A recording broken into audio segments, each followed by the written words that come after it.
Vamos, buenos días, buenas tardes, buenas noches, donde quiera que esté. Mi nombre es John Levy, analista político y comunicador. Vamos a reaccionar a esta entrevista de Antonio Espaillat, aunque yo he visto ya muchos cortes en redes sociales. Yo compartí uno en donde decía que el pana se pasó la entrevista entera. No voy a adelantar, no quiero spoilear la entrevista, pero vamos a ver la entrevista. No le voy a echar sopita al video para que todos podamos disfrutar de esta entrevista, o no disfrutar, sino analizar esta entrevista que hizo el presidente de RCC Media.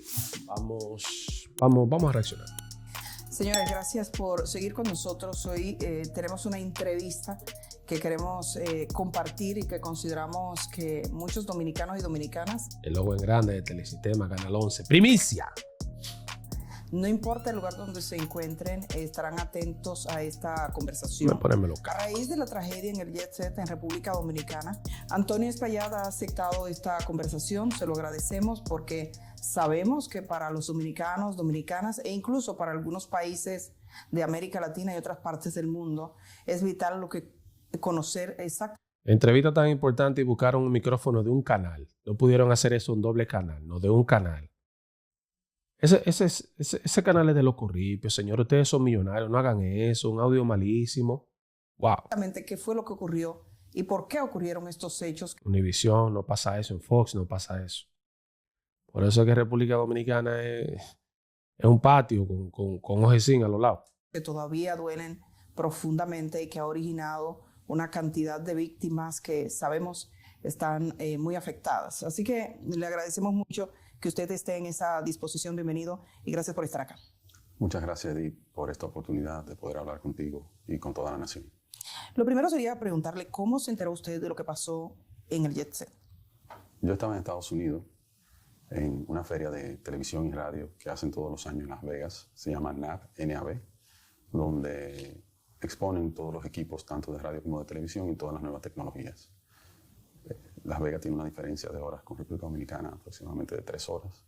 En el momento en que esto ocurrió, yo recibí una llamada de mi hermana a las 10:30 de la noche, hora Vegas, que eran las 1:30 de aquí, y me llamó debajo de los escombros y me dijo: Antonio, ha pasado algo increíble, escuchamos una explosión y todo el techo se ha desplomado y estamos todos debajo aquí de escombros. Inmediatamente ella me dijo eso. Yo le dije a ella: Maribel, no te preocupes, yo voy para el aeropuerto enseguida y arranco para Dominicana. Fui a mi habitación, recogí y me fui inmediatamente al aeropuerto. Tuve la suerte de conseguir un vuelo a las 12:30 de la noche, hora de allá, que por suerte se había retrasado 1 hora, salió a las 1:30 y por ese retraso pudieron montarme. ¿Usted tenía en ese momento una idea de la magnitud de la tragedia? No tenía idea. ¿Y usted pensaba que había pasado? No tenía idea de decir, pero ¿cómo se puede caer un techo? O sea, yo no tenía ningún tipo de idea de qué pasó y estaban muy preocupados. Pero digamos, el alcance, ¿pensó que habían muertos? Desde el primer momento, ¿usted fue informado de que había personas fallecidas? No, ella me dijo, porque ella misma no sabía. Ella estaba debajo de escombros. Ok. Estoy debajo de escombros. Entonces, yo no pensé nada. Yo, de verdad, fue una preocupación tan grande por lo que hubiera pasado y pensé también, tenía todos los amigos que tenía ahí adentro también, que siempre van. Y yo dije, wow, o sea, qué catástrofe. Y cogí para el aeropuerto y lo único que tenía en mi mente es que tengo que llegar, tengo que ver qué hago, tengo que ayudar, tengo que estar ahí. Y tomé ese vuelo a la 1:30 de la mañana y llegué a Atlanta. Ahí se me retrasó el vuelo de Atlanta a Santo Domingo otra hora. Y vine llegando aquí al país tipo 3:30 de la tarde. ¿Y hasta ahora cómo ha sido la conexión suya? Supongo que en ese momento cuando usted llegó, fue al hospital, fue a un centro, fue al lugar de los hechos. ¿Qué usted hizo? ¿Qué ha podido hacer? Cuando llegué, fui directo a mi oficina, que estaba mi familia ahí y estaban unos amigos para que me informaran qué había pasado. Ya estaba muy avanzado todo, me dieron información de todo lo que había pasado y me recomendaron que por un tema de seguridad no fuera, porque ya estaban los ánimos caldeados y demás, y que no se podría saber qué podría pasar en torno a mí. Entonces, por eso decidí quedarme ahí. Y me quedé ahí y desde ahí fue que hablé y dio el mensaje que usted di el mensaje de que estaba en el país y todo lo que dije en el mensaje. Usted sabe que la gente se pregunta básicamente, ¿qué fue lo que pasó? ¿Usted sabe qué fue lo que pasó? El primero que quiere saber qué fue lo que pasó soy yo. Él no sabe qué fue lo que pasó. Ay, Dios mío. Perdón. Él no sabe. Inclusive, como le estoy diciendo, de casualidad, yo estaba en ese viaje. Si no, yo hubiera estado ahí. Yo todos los lunes estaba ahí. En mi silla, sentado, siempre. Compartiendo con todos los ¿Cuándo clientes. fue la última vez que usted estuvo? Antes de ese lunes, 2 lunes anteriores. 2 lunes anteriores. Era muy difícil que yo no fuera. Yo normalmente faltaba si no estaba en el país. Pero yo siempre iba. Y mi hermana, o sea, mi hermana y yo éramos los que siempre estábamos ahí. Si yo no estaba, ella siempre estaba. Y si ella no estaba, estaba yo. La pregunta clave para muchos es si esto pudo ser evitado, si esto fue un accidente evitable. Y en ese sentido, nos gustaría saber su opinión. ¿Usted cree que fue algo que se pudo evitar?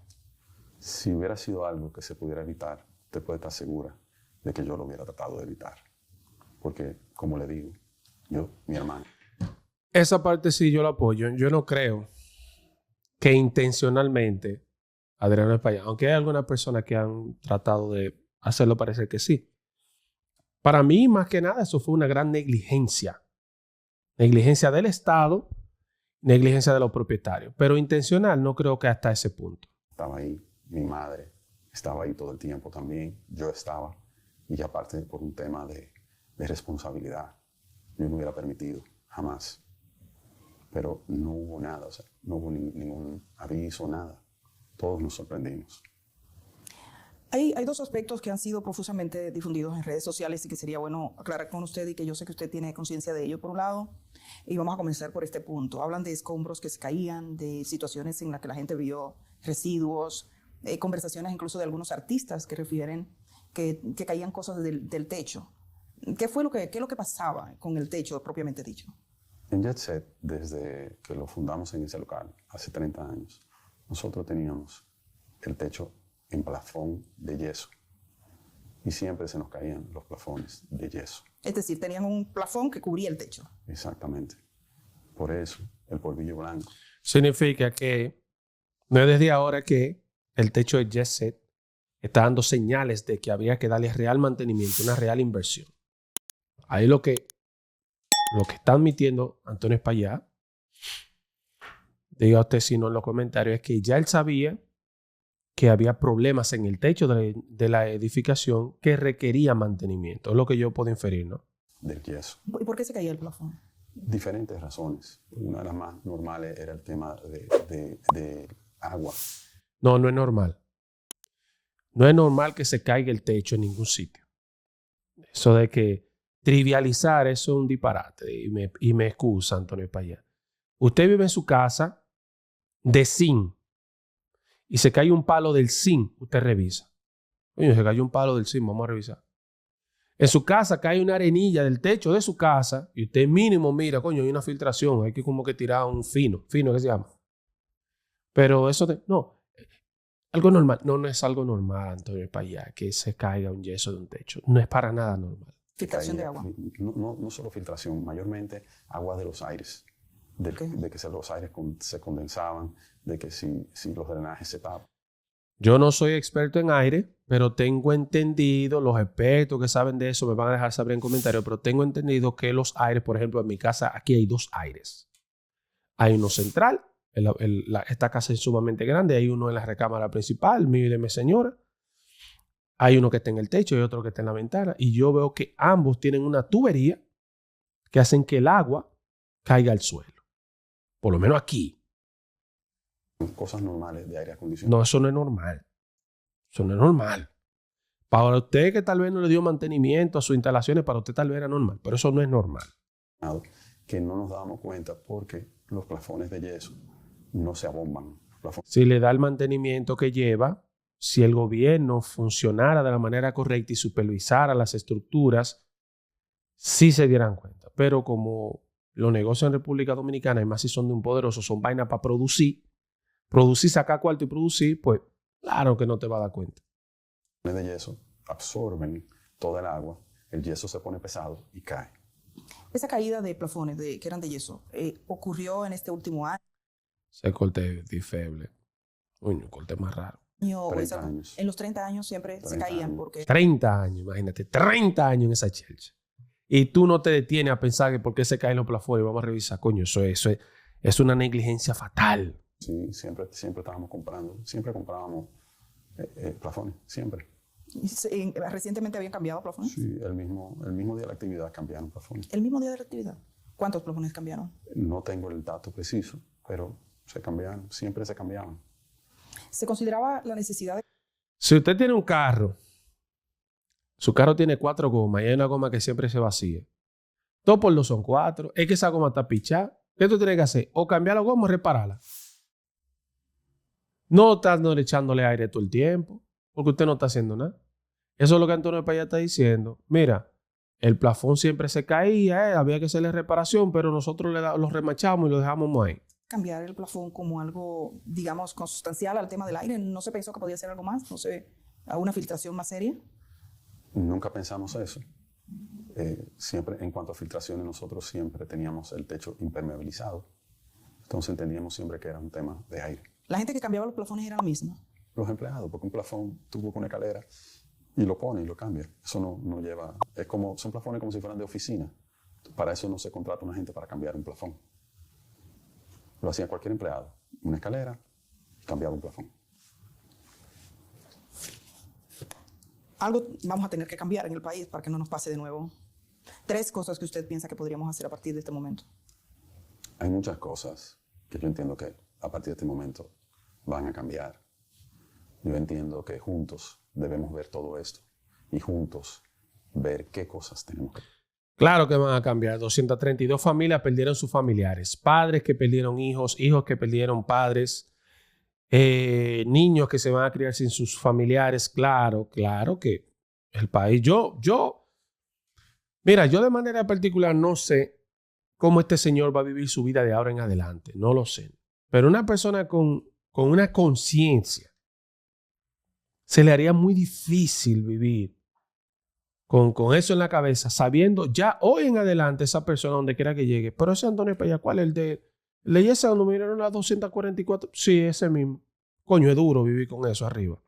Pero cambiar. Dando reversa, y como este negocio ha sido objeto de mucho escrutinio público, alguien encuentra un comentario hace 7 años que decían o insinuaban, hay problemas con este techo, que veía alguna filtración. ¿Es posible ustedes en esta etapa recuerdan, si usted mismo recuerda si vio un mensaje como este y si tuvo alguna duda? Nunca vi un mensaje. Pero ya usted dice que los plafones siempre tuvieron. Siempre, 30 años están ahí. Para mí es muy difícil. Yo mismo no podía ver el techo. Lo que veíamos siempre eran los plafones. ¿Nadie nunca examinó el techo? No. Ese tipo acaba de... Yo no soy juez, pero ese tipo acaba de condenarse. Ese tipo acaba de admitir en televisión nacional que él duró 30 años con un negocio y que no le hicieron supervisión, ni de él ni del Estado. 30 años, por ahí pasó Leonel, por ahí pasó Danilo y ahora Abinader. Todos son responsables, más él. ¡Wow! Nadie verificó si había un problema. Yo tengo 40 años y yo no puedo creer que haya una sola persona que viva 30 años en un sitio y nunca suba al plato. Yo eso no lo creo, por más millonario que sea.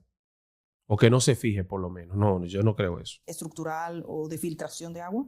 Nunca. De filtración, siempre en el edificio hubo filtración. Inclusive, cuando lo compramos, a finales de los años 80, tenía filtraciones en el edificio. ¿Cómo usted compra ese edificio? ¿Cuál es la historia de ese edificio? El edificio era el cine El Portal.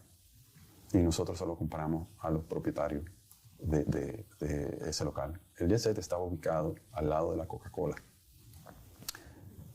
Tenía 21 años ahí. Y la gente, los propietarios del terreno eran los dueños de la Coca-Cola.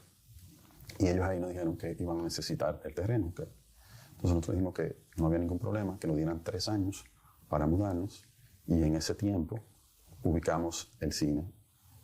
Nosotros queríamos estar en el área, porque era un negocio de esa área y entendíamos que lo mejor era como mantenernos en el área para seguir teniendo la misma clientela y que no le fuera difícil a la gente como reubicarse. Estamos hablando del principio de los años 90.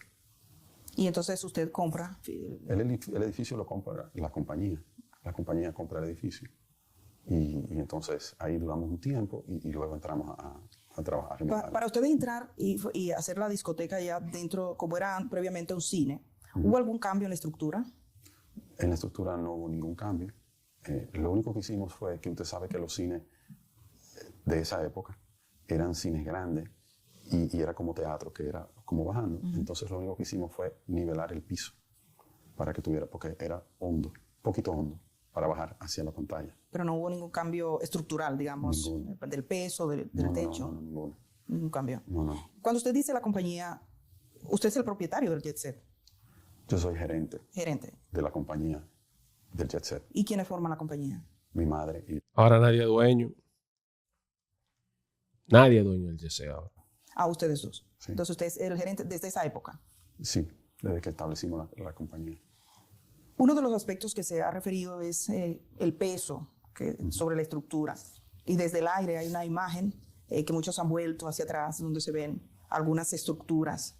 ¿Qué tanto peso ubicaron en la parte superior sobre el techo? Yo no puedo hablarle de la cantidad del peso, porque nunca tuve la información de cantidad de peso. Nosotros contratábamos gentes expertas en las diferentes áreas que lo trabajaban. Nosotros contratamos compañías de aire acondicionado que nos montaron unos aire acondicionados. Lo que sí puedo decirle que desde el año 1994, cuando fue que entramos a ese local, nosotros teníamos 6 unidades de aire y hasta la fecha es lo que teníamos, 6 unidades de aire. Esa decisión fue una decisión de la compañía que puso el aire, dice usted, de ubicar allí los... La recomendación fue de ellos, la cantidad de toneladas que deberíamos tener y cómo ubicarlos. ¿No sabe qué peso tenían las unidades que estaban? No, nunca, cuando uno compra un aire pregunta cuánto pesa. Diablo. Es que yo tengo que reírme con lo que este hombre está diciendo. El gerente ya no es el dueño. Vamos a poner que él es gerente. Gerente, yo tengo por entendido que un gerente es el encargado general de una edificación o de un negocio, de lo que sea. El gerente de una planta, van a poner unos aire encima y él no sabe el peso. No, pónganlo ahí porque eso aguanta lo que sea. Yo creo que él no debió dar esa entrevista. Yo lo que creo es, no la he visto completa, pero yo lo que creo es que ya todo lo que él ha dicho hasta ahora es incriminatorio, que puede servirle muy poco a él en un juicio, que podrían hasta condenarlo. Si la justicia sirviera de verdad, ese tipo mínimo hay que darle un par de años. Basado en lo que él ha dicho. Mire que yo hasta ahora no lo he condenado, no he dicho que él es culpable de nada. Pero basado en lo que él está diciendo ahora, coño, pero el tipo es negligente. Por negligencia, por lo menos hay que darle, meterle 5. Esa estructura no fue sometida nunca a un escrutinio de decir, digamos, en términos estructurales, un ingeniero, un arquitecto que verificase la estructura en sí misma. No. Y por parte del Estado Dominicano, como ustedes tenían un lugar que era un centro donde iban personas, ¿alguna vez hubo algún tipo de inspección? No. ¿Y qué piensa usted de eso? Bueno, pienso que si no la hubo es porque no había no había la costumbre de hacerlo tal vez con los demás negocios tampoco. Lo que siempre fueron temas de bomberos, temas de ayuntamiento, pero que si basura, pero nunca nada temas estructurales ni de edificio. ¿Cómo se siente usted por esto que ha ocurrido? Ha caído un techo y la gente quiere respuestas. Y estamos hablando, quizás pensando sobre todo en aquellas personas que han sufrido la tragedia de un modo más duro, más fuerte, perdiendo a alguno de los suyos. Entonces, digamos que usted no está hablando conmigo, sino con esa gente. ¿Cómo esa gente que está procurando respuesta, cómo cree usted que sea el modo adecuado de obtenerla? Lo primero que quiero decir es que yo tengo un dolor muy grande. No, es que no le preguntaron a usted. No le preguntaron por el dolor suyo, le preguntaron el dolor de la gente que perdieron sus familiares. No de usted, no. El egocentrismo no es usted, señor, es las personas. Y que lamento en el alma todas las pérdidas. Nunca hubiera querido que esto pasara, jamás, jamás. Yo, desde que esto pasó, no he tenido vida. Y yo mismo quiero saber qué pasó. El primero interesado en saber qué pasó soy yo. El Jet Set era la vida de nuestra familia. Nosotros nacimos cuando mi madre hizo el jet set. Yo tenía 6 años. Nosotros nacimos con el jet set. Jet set era nuestra vida, fue nuestro sustento, fue nuestro todo. O sea, usted no se puede imaginar el dolor que nosotros llevamos, la impotencia de vivir una circunstancia como la que estamos viviendo. Nunca nos lo imaginamos y nunca hubiéramos estado preparados para lo que estamos viviendo. Entiendo sobremanera Ellos son la víctima. Increíble. el dolor de todos. Yo lo entiendo. ¿Quién quiere? O sea, ¿cómo no va a doler que uno pierda un ser querido? Emocionalmente, usted dice, no ha tenido vida.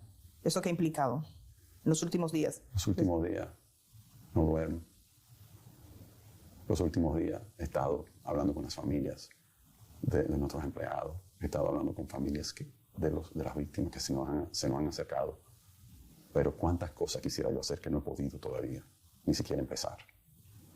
Pero lo importante es que yo estoy aquí y yo le voy a dar el frente a todo. Yo no voy para ningún sitio, yo voy a estar aquí. Y todo lo que esté a mi alcance y todo lo que yo pueda hacer, lo voy a hacer. ¿Cuántos empleados tenían en ese momento presente en el lugar? En el lugar habían unos 23 empleados. Tengo entendido que han fallecido 25 empleados. 6. Sí, 6 empleados fallecieron. ¿Usted ha hablado con las 6 familias? Sí, con las 6 familias y he hablado con todos. ¿Eran empleados formales o había alguno que no estuviese formalizado como empleado? Eran empleados formales y habían también empleados contratados por el día, como camareros, que te trabajan ese día, que no son empleados formales, sino que ese día no trabajan en otro sitio y te ofrecen el servicio para ese día. ¿Y alguno de los que murió estaba en esa condición? Sí. ¿Y eso qué implicación tiene en términos, digamos, porque no está en la seguridad social o estaba? Son gente que normalmente tienen otro empleo. Okay. Es su día libre en el otro trabajo y van ahí y te trabajaban como tú se contrata, así, camareros. O sea, ahora hay muchas compañías que usted llama y usted contrata un camarero y te trabaja a la noche y tú le pagas el acuerdo que tengan por eso. Digamos, esa conversación con las familias, ¿cómo ha sido? Particularmente con la familia de sus empleados. La conversación con la familia de mi empleado ha sido una conversación de apoyo, de saber de sus necesidades y de darle seguridad de que estamos aquí y de que lo vamos a apoyar y en todos los problemas que podamos involucrarnos con ellos vamos a estar y que no están solos.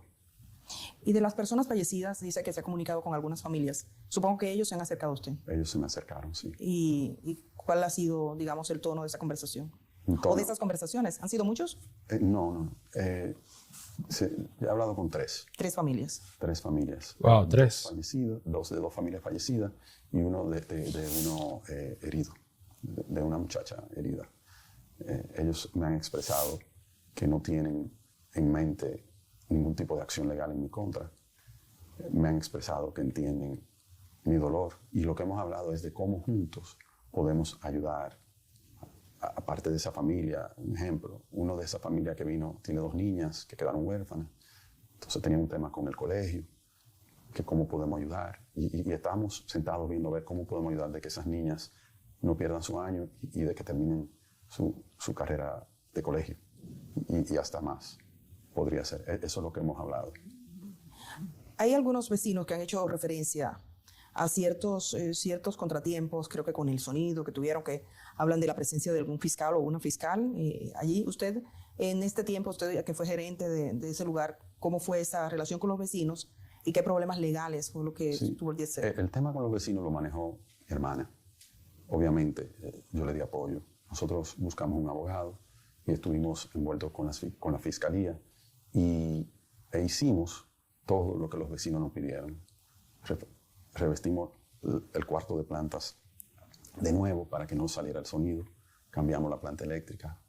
Por un tiempo trabajábamos solo con planta. Nos conectamos a CDE de nuevo porque el jet set solo abría 3 noches, lunes, viernes y sábado. Entonces lo que hicimos fue también hicimos una inversión y volvimos y nos conectamos a la CDE, ya que por ahí es un circuito 24 horas para erradicar y de hecho desde que nos conectamos casi nunca se usó la planta. Reforzamos las puertas de salida, le pusimos doble puerta. O sea, todo lo que Hay que tomar en cuenta también la vibración de la planta. O Esa vaina ahí la noche entera dándole para allá.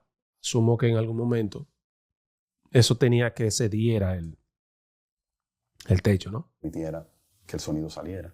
Los músicos, en vez de entrar por la tarima, entraban por delante del negocio para no abrir esa puerta y que no le molestara a ellos. Todo lo que nos sugirió y todo lo que nos pidieron a través de la fiscalía, lo hicimos. ¿Eso fue un proceso que duró mucho tiempo? Duró unos meses. ¿Y usted fue a la fiscalía o la fiscalía vinieron? Ellos vinieron todo el tiempo. Si me hubieran dicho que fuera, yo hubiera ido. Y no revisaron la planta. No fue nunca un supervisor. Eso, coño. El Estado también. El Estado tiene mucha responsabilidad en este caso, señores. Eso es lo que yo creo. Nunca me dijeron que fuera, pero todo lo que documentaron, todo lo que fuimos haciendo, chequeaban los decibeles también, del sonido, todo. O sea, todo lo que nos pidieron, nosotros lo hicimos al pie de la letra. Y digamos que aquella relación con el Ministerio Público en ese momento, con esos fiscales y con los vecinos, se limitó al tema del sonido. Sí, el sonido. El problema era el sonido. El sonido, sí, les molestaba el sonido. La planta eléctrica... Que fue la segunda vez, porque muchos años atrás pasó lo mismo. En ese entonces, los vecinos no recurrieron a la fiscalía, sino que hablaron directo con nosotros. Nosotros arreglamos todo, inclusive ellos querían hasta hacer un reconocimiento en ese entonces, les dijimos que no era necesario y que estaban muy felices de que no le molestara. En esta ocasión, entiendo que habían vecinos nuevos, no sé, y decidieron hacerlo a través de la fiscalía y lo asumimos igual. ¿La planta eléctrica alguna vez estuvo en el techo? No, la planta eléctrica, desde que inauguramos hace 30 años, estuvo en un cuarto adyacente al edificio. ¿Usted puede dar garantía que en el techo no estaba más que los aires? Y eran 3 tinacos, de los tinacos que se usan en las casas, los techos de las casas, que eran para agua de los baños y para agua para lavar los vasos cuando teníamos problemas, porque en el área había mucho problema de agua. Entonces recurrimos a como lo tienen todos en las casas. Esa imagen que se proyecta, que me imagino usted la ha visto, ¿esa es la imagen real del jet set? Sí, son 6 estructuras, que son las 6 casetas de los aires acondicionados, y una casetica más pequeña de la caseta, son los main break. Pero y se ve como un cuadro, como si fuera cuadrado. ¿Por qué se ven así? Como si fuera cubierto, como si estuviese... Lo que nosotros vimos que publicó Somos Pueblo, ahí se veía más que las plantas y tinacos, Los aires acondicionados nos recomendaron que los techáramos con una caseta de alucín, porque el salitre es muy fuerte, ahí estamos muy pegados al mar. Entonces los aires, para que nos duraran un poco más, ellos dijeron, para el mantenimiento y todo lo demás, háganle unas casetas de alucín. O sea que literalmente hicieron, aparte de subir los aires, subir las plantas, hicieron una construcción de casetas y nada de eso se midió, el peso, que es una negligencia grandísima. También lo que construyeron ahí tiene que haber gente más presa que el diablo. Y así. Mire, señor, mire, yo soy ingeniero. Eso fue a 2 o 3 maestros constructores que buscaron. Hagan eso. Porque si buscan un ingeniero, mire, el peso, eso es tanto por tanto, y esto, tanto total de estructura, eso va a colapsar. Pero seguro no se buscaron un ingeniero, se buscaron a un primo mío que lo hace barato. ¡Pa! Y miren la consecuencia. Pueden durar más. Y se le hicieron las casetas de alucín. ¿Y eso lo recomendó la empresa que lo instaló? En el momento, estamos hablando de hace como 10 años. Pero fue la empresa que lo sí, sí, todo. Que tengo entendido que esa parte de los aires están al aire libre. No, porque hay diferentes tipos de aire acondicionado. Uno le llaman split, otro le llaman de paquete. Lo que son split son 2 tipos de aire. Son unos aires que tienen el condensador, que me parece que el que está techado, y el equipo afuera. Que ese no importa que se oxide, es el condensador que hay que cuidar. Muchos ojos se viran hacia el techo, hacia lo que ocurría. La manera en que el agua se filtraba, ¿era del techo mismo o se suponía que había algún tipo de conexión desde abajo? Es decir, usted dice que no se suponía que estuviese filtrando el agua, pero estaban arriba los condensadores. ¿Cómo se suponía que esa agua llegaba a los plafones? Cuando ellos lo estudiaron, cuando lo analizaron. Los aire acondicionados, su tubería condensa. Y tienen también los desagües. Eso es agua porque el jet set tiene alfombra. Esa alfombra levanta mucho polvo y los aires se tapan. Cuando se tapan, te tapan el desagüe, cosas así, según me explicaban los expertos del por qué. O sea, entiendo. La estructura, usted dice impermeabilizaba el techo. Se ha hablado mucho sobre qué era lo que se hacía, el tipo de trabajo, si esa estructura recibió unos finos, que le llaman, si para evitar filtraciones se fue poniendo un poco más gruesa. ¿Qué tipo de trabajo se hizo? No, nosotros siempre impermeabilizamos. Nosotros nunca autorizamos un fin. O sea que... En los últimos 30 años. No sé si antes de nosotros el signo puso fin. Nosotros siempre impermeabilizamos. Y no era constante. Un impermeabilizado tal vez no duraba 6, 7, 8 años. Inclusive ahora últimamente se impermeabilizó. ¿Cuándo? Terminamos hace un mes o algo así. Otro proceso en la planta arriba se impermeabilizó. Supongo que subieron materiales, subió personas y nadie supervisó. Es que es una negligencia por todos lados, señores. Es que increíble. Impermeabilizar, sí. Justo por el tema de las... Que cada cierto tiempo ya hay que hacerlo para que no filtre. ¿Cómo había sonido? Ajá. ¿El sonido dependía del techo? No. ¿De qué dependía? De las paredes. El sonido era pegado a las paredes porque el sonido normal era pegado a las paredes con su subwoofer, que es lo pesado en el piso, que son los bajos. Los bajos siempre están en el piso, que es lo que pesa. Las bocinas no son pesadas, porque son bocinas modernas de Meyer Sound, son bocinas relativamente pequeñas, como así, pegadas a la pared. Ahora hablan del sonido y del efecto que el sonido puede tener sobre las estructuras. ¿Alguna vez le hablaron de eso? No, nunca. Y habían otras bocinas, que eran las bocinas que se utilizaban para las orquestas, que eran como 6 o 7 bocinas juntas. Esas estaban colgadas en la tarima. ¿Cuántas salidas de emergencia tenía Jet Set? Jet Set tenía 5 salidas. ¿Incluyendo la puerta principal? Incluyendo la puerta principal. Tenía ¿Dónde estaban? 2 salidas de emergencia en el fondo. Tenía la salida de la tarima. Tenía otra salida en el bar principal que estaba al lado de la tarima. Por ahí entraban los empleados y entraban todas las mercancías. Y tenía la del frente. Eran 5 por todo. ¿Ninguna estaba cerrada por fuera? No. ¿Estaban habilitadas? Todas. La gente salió por ahí. ¿Alguna remodelación se hizo? Sí, en 2 ocasiones. En el año 2000 se remodeló. ¿En el año 2000? Y en el año 2015. ¿Qué se hizo específicamente? Mayormente cambio de tapicerías, alfombras, sillas, mesas, básicamente. Y anexos fuera de la estructura.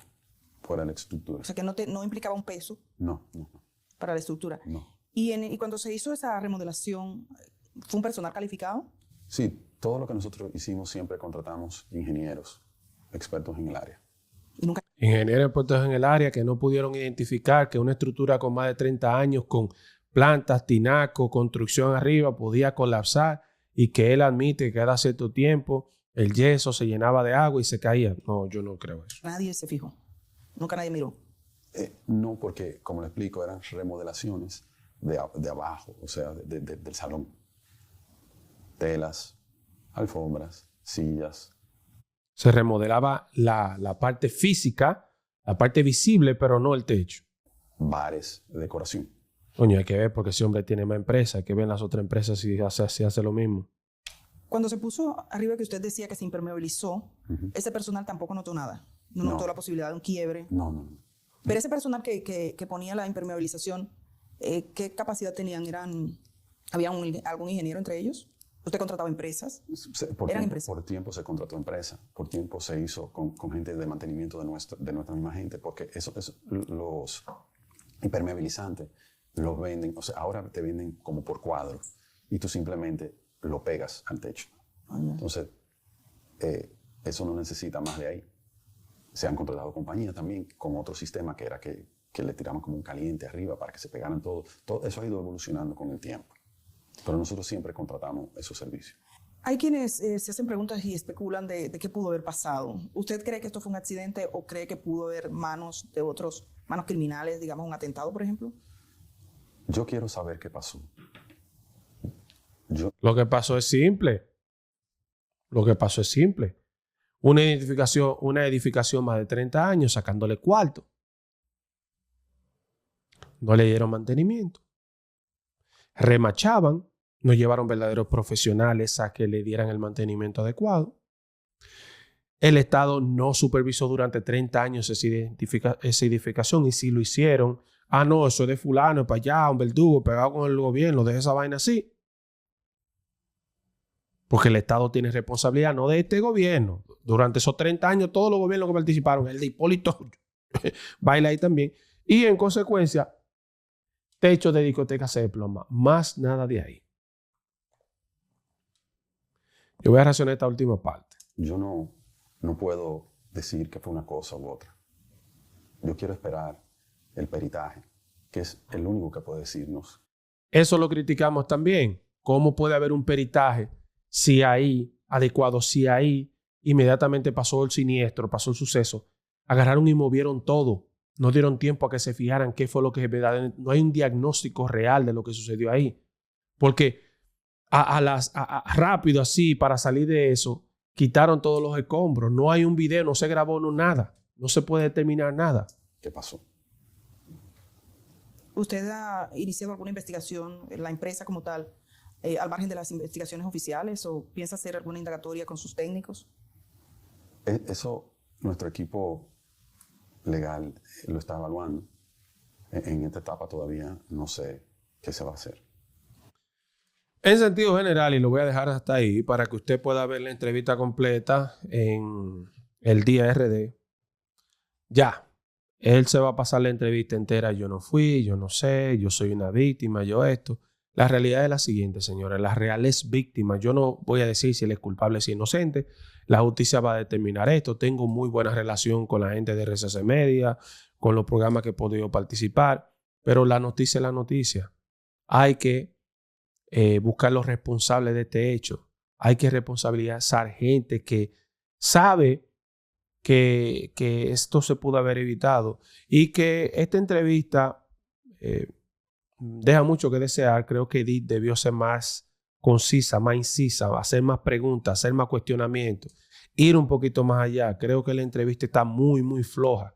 Creo que la entrevista es más para él dar un testimonio de la víctima que soy. Mira qué mal le estoy pasando, que mi mamá, que la familia, que el patrimonio, que realmente hacer preguntas, ataques, no ataques, pero hacer preguntas incisas en donde dé una respuesta, ¿por qué esto, por qué lo otro? Creo que más que una entrevista es una declaración. Él está dando declaraciones, preguntas ahí. Tú me estás haciendo el favor de darme esta entrevista al Grupo Corripio.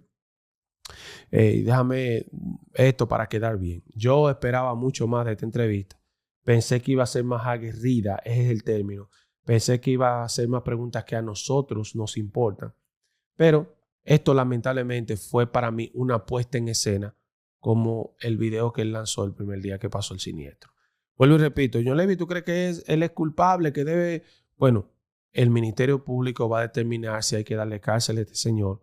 Lo que yo sí sé es que sobre sus hombros ahora mismo pesa el fallecimiento de 243 personas. ¿Fue intencional? ¿No fue intencional? ¿Fue negligencia? ¿No fue negligencia? Eso lo determinará la justicia, pero lo que sé es que sobre él pesa ese gran peso. Déjame saber qué tú opinas en comentarios. Hola, mi nombre es John Levy, analista político y comunicador.